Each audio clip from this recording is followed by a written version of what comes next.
Good morning, students. Class 7th and 8th students. Are you ready to learn grammar now? So, yesterday we were discussing about pronouns and kinds of pronouns. So, yesterday I told what's a pronoun.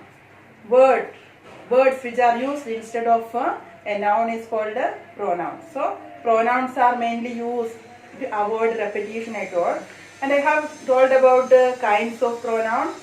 I hope you all might have revised the points we discussed yesterday. So, kinds of pronoun. So, the first one was personal pronoun. Second, demonstrative pronouns, reflexive pronoun, emphatic pronoun. So, 4 pronouns we discussed yesterday. Okay, personal pronoun, reflexive pronoun, emphatic pronoun, and demonstrative pronouns we discussed yesterday. And 4 pronouns are remaining today. We are going to discuss the remaining ones. The fifth one is relative pronoun.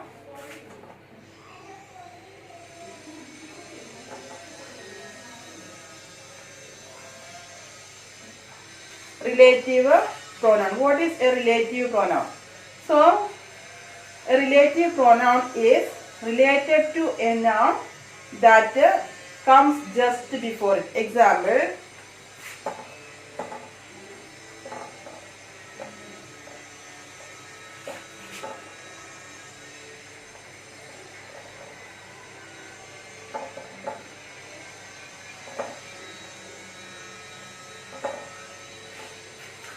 this is the book that you gave me. Okay, here listen to this sentence. This is the book that you gave to me. Here, that is a relative pronoun. That means, so this word is used to relate the noun book.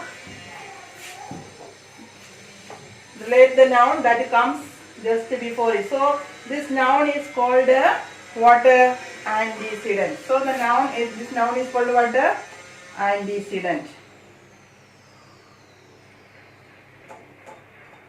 What is antecedent? The noun that comes just before the relative pronoun is called what? Antecedent. The noun that comes just before the relative pronoun is known as what? Antecedent. So the relative pronoun should agree with the person and the number of the antecedent. Okay. The relative pronoun must agree with the antecedent in number and person. Suppose the noun is singular. According to that, we have to use relative pronoun is pronoun should agree with the number and the person of the antecedent. So I think you understood what is relative pronoun. So normally we use that, who, which, all these are relative pronouns. So who we use for persons, which for animals, and that we can use for both animals and things. Okay.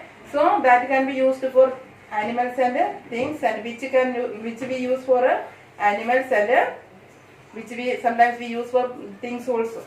So example, this is the book that he gave me. I told here. Second example, one who works hard succeed. One who works hard succeed.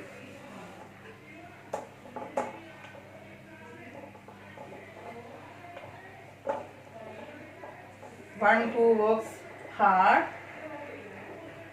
succeed. Who?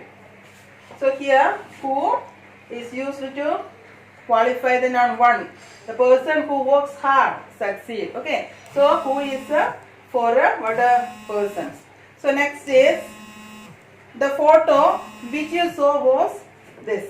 So which here used for things also. Okay. So mainly for animals we use which. It is said like that, but we can use that also, and which can used for things also. Okay. So the photo which you saw was his. Next is, even if you do learn to speak correct English, whom are you going to speak it to? So whom is used there. So now you understood what is relative pronoun.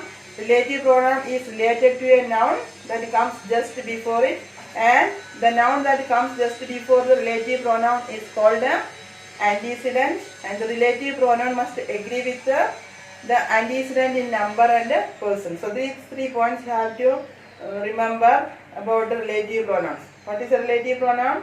Relative pronoun is a word that is related to a noun that comes just before it.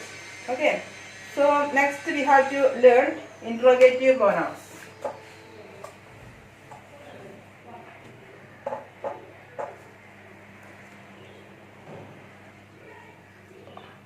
What is interrogative pronoun? Pronouns that are used to ask questions.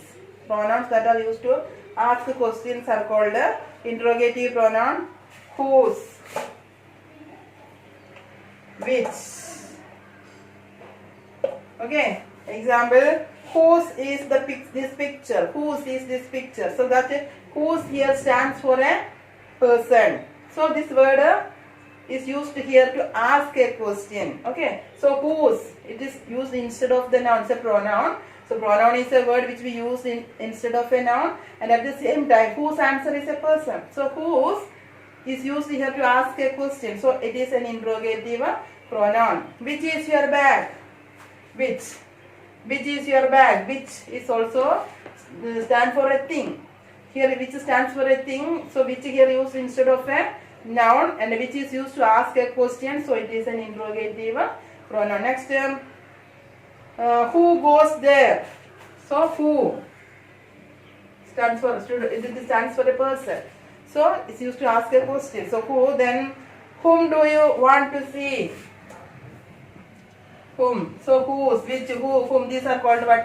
Interrogative pronouns. They are used to ask a questions. Okay. Next is seventh one.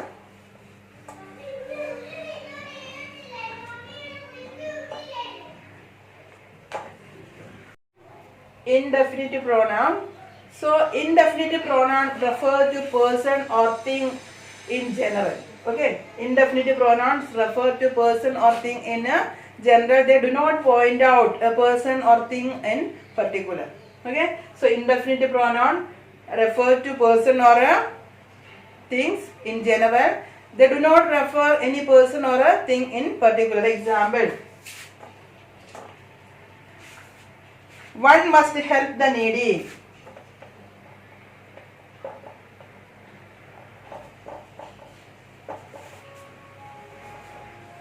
One must help the needy. Here one is used here to mean anyone, not a. No, it is said in general. Not, it is not for a particular person or a particular thing. And many of them did not come. Many of them did not come. Next, all are present. All were present. All. So such these words. It is used in, these words are used in general. They are pronouns. They are used instead of nouns, and they are not used for any particular person or thing. They are used in general. So such pronouns are called what? Indefinite pronouns. So other words: some, anybody. So these are used. These pronouns are used in general. So such pronouns are called what? Indefinite pronoun. So what's indefinite pronoun? Indefinite pronoun refers to person or things in general. They do not point to any person or a thing in particular. So next is distributive pronouns. Last one, distributive.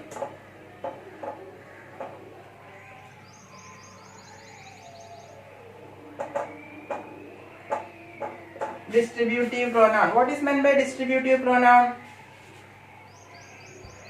The pronouns which refer to one person or thing at a time. A pronoun which refers to one person or thing at a time is called what? Distributive pronoun. See, everyone, every, each. Okay, every, each. Either. So we use either. So this either means example, you take either of these books. So either. So either is also, in that sense, either is also what? Distributive pronoun. So distributive pronouns refer to one person or one thing at a time. Okay, the words like every, each, either, these words neither. So these words we can use as distributive pronouns. So distributive pronouns refer to one person or thing at a time. So every one of you must do it. In the examples given in the textbook, every one of you must do it. So in that sentence, everyone. Second example, each of the students got something, each. Third one, you take either of these books. So you take either. So these pronouns are, one more point you have to notice, these pronouns are always used in a singular, as used as singular. Okay, used as every, each, either. So these distributive pronouns are used as a singular. So this much about the distributive points, distributive pronouns. So today we have seen relative pronoun. Then what next is indefinitive pronoun we have seen, distributive pronoun and interrogative pronoun. These four type of pronouns we have seen today. So what is relative pronoun?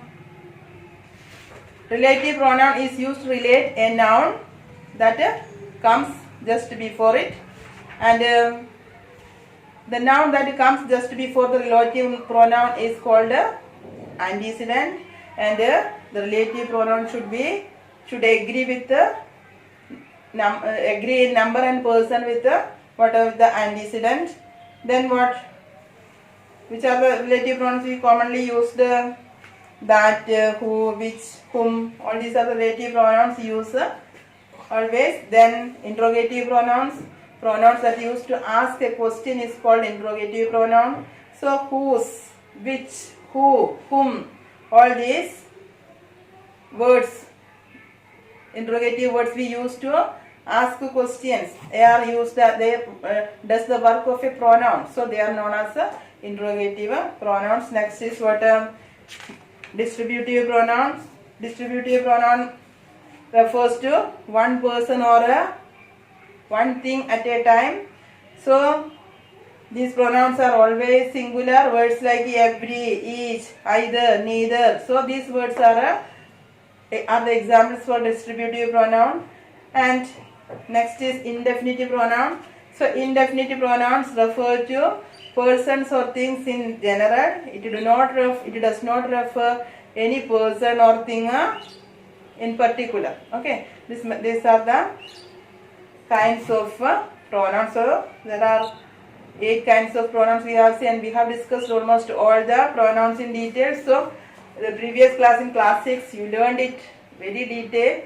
So some exercises are there in the textbook.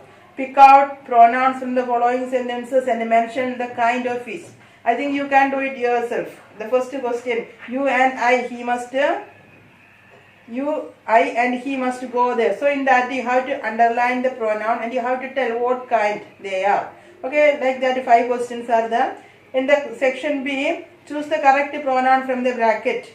So pronouns are given there. He is as clever as, me, I. So objective case and subject is object form, and subjective form both are given, and the suitable form you have to choose and fill. So you have to do yourself, try to do it. So we will come with another lesson 4, the next class. Okay, thank you.